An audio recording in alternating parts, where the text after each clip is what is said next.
আসসালামু আলাইকুম। অন্যান্য ধর্মাবলম্বী যারা শুনছে তাদের প্রতি আমার আন্তরিক কৃতজ্ঞতা ও ভালোবাসা রইল। আমি রাহাদুর রহমান রিকি, পড়াশোনা করছি গোপালগঞ্জ টেক্সটাইল ইঞ্জিনিয়ারিং কলেজ গোপালগঞ্জে। তো আজকে ক্লাস 8-এ যারা পড়াশোনা করতেছে তাদের উদ্দেশ্যে একটা ভিডিও। তো আগে তো আমাদের ক্লাস 8-এ জেএসসি জেডিসি পরীক্ষা হতো। তো এবছর জেএসসি জেডিসি পরীক্ষা হবে না, এবছর তোমাদের বৃত্তি পরীক্ষা হবে। এই বৃত্তি পরীক্ষাটা আসলে অনেক আগে রীতি ছিল, তো মাঝখানে সেটা আর কি বন্ধ ছিল, তো এখন আবার চালু হয়েছে। তো আজকে আমরা এই জুনিয়র বৃত্তি পরীক্ষার যে নীতিমালা রয়েছে 2025-এর, সেটা সম্পর্কে আমরা একটু বিস্তারিত জানার চেষ্টা করব। তো এখানে কি আসলে সবাই মানে ক্লাস 8-এ যারা পড়ো সবাই কি আসলে ভর্তি মানে বৃত্তি পরীক্ষা দিতে পারবে কিনা, সেটা একটা তোমাদের মনে প্রশ্ন। আসলে ক্লাস 8-এ তোমরা যারা পড়ো সবাই বৃত্তি পরীক্ষা দিতে পারবে না। এখন তাহলে ভাইয়া, যে কারা বৃত্তি পরীক্ষা আসলে দিতে পারবে, এটা প্রশ্ন অবশ্যই মনে জাগতে পারে। বৃত্তি পরীক্ষাটা আসলে তোমাদের মাধ্যমিক এবং উচ্চ মাধ্যমিক মানে মাধ্যমিক যে শিক্ষা বোর্ডটা আছে, সেই শিক্ষা বোর্ডের অনুমোদন প্রাপ্ত বা স্বীকৃতিপ্রাপ্ত যে সকল স্কুলগুলো আছে, সেই স্কুলগুলার তোমার একটা ক্লাস 8-এ যে 25% যে শিক্ষার্থী রয়েছে মেধাক্রম অনুযায়ী, প্রথম যে মানে প্রথম থেকে যদি আমি কাউন্ট করি, সেক্ষেত্রে তোমার টোটাল যে ক্লাস, সেই টোটাল ক্লাসের প্রথম মেধাক্রম অনুযায়ী প্রথম 25% শিক্ষার্থীকে ওই স্কুল থেকে আসলে বৃত্তি পরীক্ষার সুযোগ দেওয়া হবে। আশা করি বুঝতে পেরেছ। অর্থাৎ অষ্টম শ্রেণীর সর্বোচ্চ 25% শিক্ষার্থী তোমার ভর্তি পরীক্ষা মানে বৃত্তি পরীক্ষা দেওয়ার সুযোগ পাবে। ধরো একটা ক্লাসে 8-এর স্টুডেন্ট আছে কতজন? 100 জন। এই 100 জন চাইলেও তোমার বৃত্তি পরীক্ষা অংশগ্রহণ করতে পারবে না। এখানে কতজন অংশগ্রহণ করতে পারবে? এখানে অংশগ্রহণ করতে পারবে প্রথম যে 25 জন রয়েছে, অর্থাৎ 25% তারা অংশগ্রহণ করতে পারবে। আশা করি বুঝতে পেরেছো। তো এই 25% আসলে কিসের ভিত্তিতে আসলে তোমাদের নির্ধারণ করা হবে? তোমাদের এই যে সপ্তম শ্রেণীতে থাকাকালীন একটা সামষ্টিক মূল্যায়ন করা হয়েছিল, তো এই সামষ্টিক মূল্যায়নের ফলাফল ভিত্তি করে মূলত এই 25% শিক্ষার্থী নির্ধারণ করা হবে। এরপর বলি যে ভাই, আমি তো আসলে মানে ট্রান্সফার বা টিসি নিয়ে মানে অন্য একটা স্কুলে গিয়ে ভর্তি হয়েছি, তাহলে পরে আমার ক্ষেত্রে কিভাবে আর কি মূল্যায়ন করা হবে? তো সেক্ষেত্রে তোমাদের জন্য প্রশ্ন হলো, যারা কি ছাড়পত্র নিয়ে অন্য কোথাও চলে গিয়েছো, সেক্ষেত্রে তারা বৃত্তি পরীক্ষা দিতে পারবে। বৃত্তি পরীক্ষা দিতে পারবে না এমনটা নয়, তারা বৃত্তি পরীক্ষা দিতে পারবে। তবে তাদের ক্ষেত্রে তোমার পূর্ববর্তী যে শিক্ষা প্রতিষ্ঠানে তুমি ছিলে, সেই পূর্ববর্তী শিক্ষা প্রতিষ্ঠানের মেধাক্রমটা তোমার তখন মানে কাউন্টে চলে আসবে, তখন সেটাকে ধরে তোমার বিবেচনা করা হবে। তো এখন আমরা আসি তোমাদের বৃত্তি পরীক্ষার যে সিলেবাস, সেই সিলেবাসটা আসলে কোন কোন সাবজেক্টে কত নাম্বার থাকবে সেটা নিয়ে একটু আলোচনা করি। সেটা হচ্ছে তোমাদের বাংলাতে থাকবে 100 নম্বর, ইংরেজিতে থাকবে 100 নম্বর, গণিতে থাকবে 100 নম্বর, এই টোটাল 300। এবং তোমাদের বিজ্ঞানে থাকবে হচ্ছে 50 নম্বর, এবং বাংলাদেশ এবং বিশ্ব পরিচয় অর্থাৎ সমাজে থাকবে 50 নম্বর।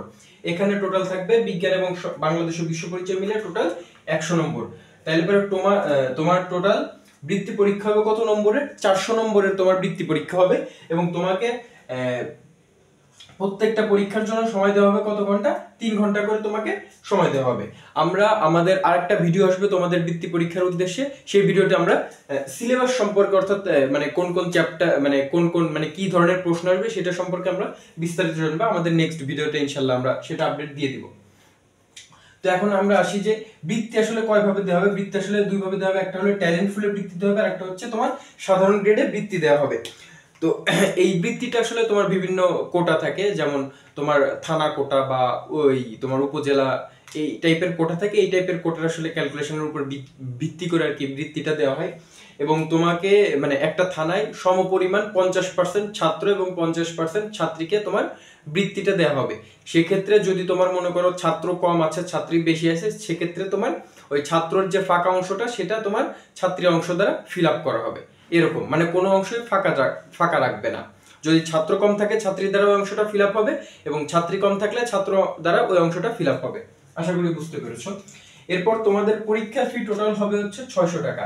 এই 600 টাকার ভিতরে 400 টাকা হচ্ছে তোমার এই বোর্ড কর্তৃক নির্ধারিত ফি, আর তোমার এই 200 টাকা হচ্ছে তোমার যে কেন্দ্রে তোমরা পরীক্ষা দেবে সেই কেন্দ্রের একটা ফি। টোটাল তোমার 600 টাকা হবে পরীক্ষার ফি।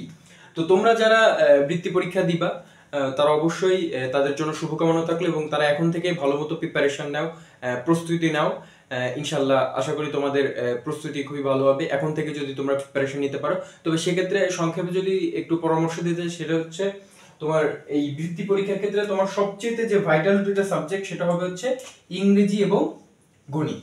তো এই ইংরেজি এবং গণিতের ক্ষেত্রে তোমার মনে করো যে বেসিক যে গ্রামারটা আছে ইংলিশে, যেমন টেন্স, তারপর তোমাদের হয়তো ন্যারেশন আছে, তারপরে চেঞ্জিং সেন্টেন্স, এই যে বেসিক যে গ্রামারগুলো আছে, রাইট ফ্রম ভার্ব, এই গ্রামারগুলো তোমাকে অবশ্যই পারতে হবে। এই গ্রামার থেকে কোশ্চেন আসবে, এগুলা কিন্তু পারতে হবে, এগুলাতে কোনো ভুল করা যাবে না। এবং তোমার ইংলিশে যদি তুমি ভালো করো, যেমন তোমার ভোকাবুলারি অনেক জানা থাকতে হবে। তো তোমরা এখন থেকেই যখন মানে পড়াশোনা করতেছো, তোমরা এখন থেকেই এই যে ভোকাবুলারি যেগুলো আছে এগুলোর প্রতি আর একটু সচেতন হও, ভালো করে ভোকাবুলারি গুলো পড়ো। তোমাদের একাডেমিক যে প্যাসেজ গুলো আছে বা যখন যে আর্টিকেল বা প্যাসেজ গুলো পড়তেছো, সেই প্যাসেজ গুলোয় তোমরা যে যে শব্দগুলো পারো না, ওই শব্দগুলোর অর্থগুলো জেনে নাও। তো এইভাবে যদি তোমরা শব্দগুলো জেনে নিতে পারো, তোমাদের ভোকাবুলারি এমনিই পড়া হয়ে যাবে। এর জন্য আলাদা করে আর সময় দিয়ে ভোকাবুলারি মুখস্থ করা লাগবে না, বুঝতে পেরেছো? আর যে গ্রামার গুলো আছে, এই গ্রামার গুলো সুন্দর করে একটু পড়াগুলো সুন্দর করে একটু গুছিয়ে নাও, এবং যদি এর জন্য যে হেল্প গুলো দরকার সেই হেল্প গুলো নেওয়ার চেষ্টা করো। যদি তোমাদের কোনো প্রশ্ন থেকে থাকে বা আমাদের মানে আমাদের যদি কোনো হেল্প করার থাকে, তোমরা আমাদেরকে অবশ্যই বলিও কমেন্ট সেকশনে, আমরা ইনশাল্লাহ সেই অনুযায়ী হেল্প করার চেষ্টা করবো তোমাদেরকে।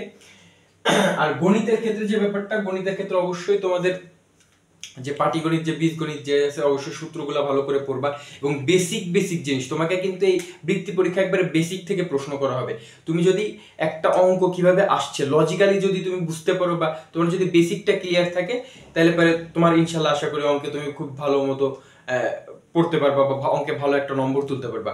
মূলত এই ইংরেজি আর গণিতে যারা ভালো করবে তারাই কিন্তু বৃত্তি পাওয়ার ক্ষেত্রে তারা এগিয়ে থাকবে।